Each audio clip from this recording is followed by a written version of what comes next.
Hey guys, Luke here and welcome to another edition of the League Report with Luke. Now this one is a big one. A lot's happened since the last time I did one of these videos. There's been a lot of signings, a lot of rumours. Let's get into the biggest one. I think it's the biggest one anyways, in my opinion. Valentine Holmes is officially back in the NRL. Yes, he has signed a contract with the North Queensland Cowboys. It's a 6-year contract, which is a big one, but I think it's the right one for Valentine Holmes. He's fairly young. I think he's only 23 at this point. So even though he's been around for a little while, he's quite experienced in the NRL, but he's still very, very young. Now, the last time we saw Val Holmes, he was playing fullback for the Sharks. Now, I know Sharks fans are probably very frustrated the fact that he's gone over to the NFL and he's only lasted 1 year. However, I can't really blame him. He wasn't going to get a go at the NFL as far as I could tell. I think he was just in practice squads or something like that, and he got cut by the Jets.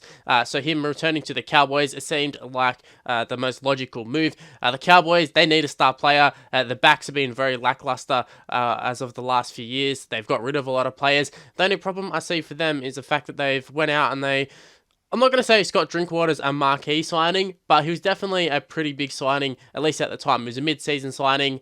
He was signed to play fullback. Is he going to play in the halves? Who knows? Is he going to move on? Who knows? If I was other teams, I'd be definitely taking a look at Scott Drinkwater because I think he's definitely too good to be playing reserve grade. At one stage, he was going to be the Melbourne Storm fullback. He was ahead of Pappenhausen and Jerome Hughes, and instead he ended up getting injured and found himself at the Cowboys. And now they've just got Val Holmes coming over. And once again, Drinkwater finds himself on the back burner. But in terms of the Cowboys, I think this is a very, very good signing. Depending on the money, no sort of money figures have been thrown around as far as I can tell. However, you would expect it to be a pretty big contract. I mean, this is Valentine Holmes talking about. He's a very sought-after player at this point in his career. And yeah, moving to the Cowboys, I do think it is a good move for him. I think the rest of their side, I think they're crying out for a star fullback. Ben Barber was supposed to be it. Obviously, Ben Barber went off the rails. Now they got Valentine Holmes. I think that was the player they really wanted. They just couldn't get him at the time. However, they finally got their man. I think it's a good signing for both Valentine Holmes and the Cowboys. I think he'll be a good fit there. I will just say, though, I think the Cowboys fans and NRL fans in general, I think we need to be patient with Valentine Holmes. We saw when Jared Hayne came back from the NFL, he was a different player. Obviously, his build, the whole makeup of him was different. However, Jared Hayne was a lot older than Valentine Holmes, so maybe Holmes, he hasn't adjusted that much. However, I think I heard him say that his playing weight was usually like 89 kilos. He's up to 93. Doesn't sound like a lot, but when it's all muscle, it definitely is. However, he's got a preseason to get himself back in NRL shape, and I think he can do that. And if not, he can easily slot in the wing for, I don't know, at least half a season or so, and then move back into the fullback position. Now, moving on from one fullback to possibly another fullback, Latrell Mitchell. He's not quite a fullback. He's been playing centre, but the talk is he wants to play fullback, and he could be playing fullback at the Tigers. The Rugby League Week Mole, I know Rugby League Week is not even a thing anymore, but the Mole is on Twitter. His track record is absolutely shocking, but he's come out and said that he expects Latrell Mitchell to be announced by the Tigers on Tuesday. Yes, Tuesday. Today is Tuesday. Expected to be announced today, apparently, on a 4-year deal. Who knows? It's the Mole. Like I said, his track record is absolutely shocking. However, I mean, the Tigers, it would make sense for them to sign him, although it doesn't really make sense in general because Mal Meninga's just come out. He's obviously at the Titans, and he said that the Titans are interested, and Latrell Mitchell has apparently said he's going to come up, and I believe he said, have a yarn. Whatever that means, take it for what you will, but apparently, I don't know, I guess he's gave his word that he's going to come up and have a talk to Mal Meninga about possibly moving to the Titans. I don't know if Latrell Mitchell would fit in that Titans, although I think they're screaming out for a big marquee player like Latrell Mitchell, but at the same token, so are the Tigers. So I honestly don't know where Latrell Mitchell's going to be, but according to the Rugby League Week Mole, it's going to be the Tigers. Now, just touch on the Titans there briefly. I may as well keep talking about the Titans. They have re-signed AJ Brimson till the end of season 2022. I think it's a big signing for the Titans. Brimson, it was definitely been a big standout for them. He's been a shining light in that side. Their side has been, quite frankly, it's been shit. However, he's actually been kind of a star player for them. They don't really have many star players apart from him and Jai Arrow. And funnily enough, Jai Arrow seems to be on the move himself. So the fact that they've locked down AJ Brimson for a few more years, I think that's a good move from the Titans. Now, if they were to get Latrell Mitchell, I'm not sure what that means for Brimson. I assume Brimson, he can also play in the halves. He's quite a versatile player. So that's also a good sign for him and the Titans. He can slot into a few positions there. But you would think he's going to lock down fullback at least this season. And then who knows in the next few seasons. But for season 2020, you think he's going to play fullback. And I think he'll have a pretty good season there. As long as there's some consistency around him on the field. Ash Taylor, potentially back to form, you would hope if you're a Titans fan. But yeah, Brimson, I think if he had left, there was a bit of talk about him going to the Tigers. Not like a lot of solid rumors or anything, but there was a bit of talk about the Tigers being after him. But I mean, the Tigers get linked with everybody at this point. I mean, like I just said, Latrell Mitchell linked to them now. But yeah, Brimson was definitely someone who was talked about going to the Tigers. Obviously, it hasn't happened, but I saw Titans fans would have been absolutely spewing if he had left. He's definitely a fan favourite, and with Dry Arrow looking like he's going to be leaving, I don't think the Titans could have afforded to lose both of them, considering it's dark days at the moment for Titans, and if they had lost both of them, I think it would have been absolutely disastrous for them. However, AJ Brimson is staying, and I think that's a big move for them.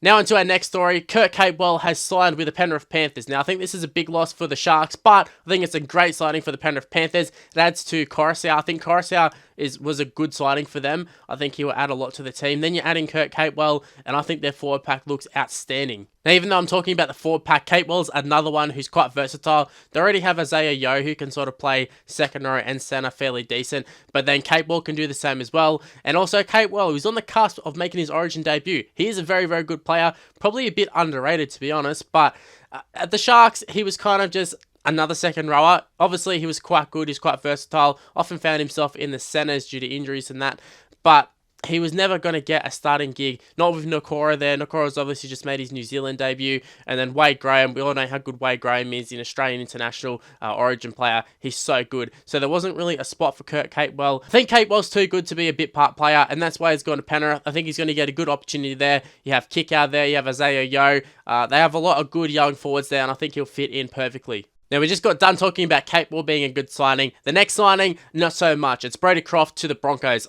I don't think I like this signing. Darren Lockyer has finally confirmed it. It's probably the worst kept secret in the whole NRL between that and Valentine Holmes, but there's been talk for ages. Brodie Croft's gone to the Broncos. Okay, the deal's off. He's staying at the Storm. No, he's going to the Broncos. Deal's off.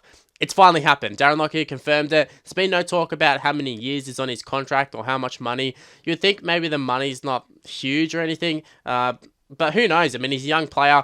They could have thrown ridiculous money at him. They could have thrown him a super long contract. We don't really know at this point. But what we do know is that Brodie Croft couldn't get the job done in the Melbourne Storm system, which I think is very worrying for Broncos fans. I know Broncos fans don't seem to be through it. I've seen on Twitter, there's sort of mixed opinions. Some of them are saying, yeah, he's young, you might be able to get the job done. But most of them seem to be quite disappointed the fact that they went and signed him, considering they do have Dearden and a few others like that who can play in the halves. Now, I think a lot comes down to Anthony Milford. Is he going to play in the halves or is he going to play fullback? I think at least with Croft, it kind of gives them a little bit more versatility in terms of they don't have to have Milford in the halves. Milford can play fullback. I'd like to see him have a full off-season at fullback. I'm not convinced that's his best position, but I mean it's definitely a position he can play, and it might be the best for the Broncos team as a whole. But Brodie Croft in the half, do you think he's going to definitely start there? Is Dearden going to partner him? Is Darius Boyd going to partner him? You bloody hope not. Imagine having Brodie Croft and Darius Boyd in the halves. What an absolute joke. However, like I said, Brodie Croft, he could come out and surprise me. I mean, he is young. He has shown little glimpses of brilliance. However, just the fact that he was in that Storm system, he's playing with Cameron Smith, he's playing with Cameron Munster, playing with some very, very good players, and he couldn't nail down a spot there. I think it says a lot about him as a player.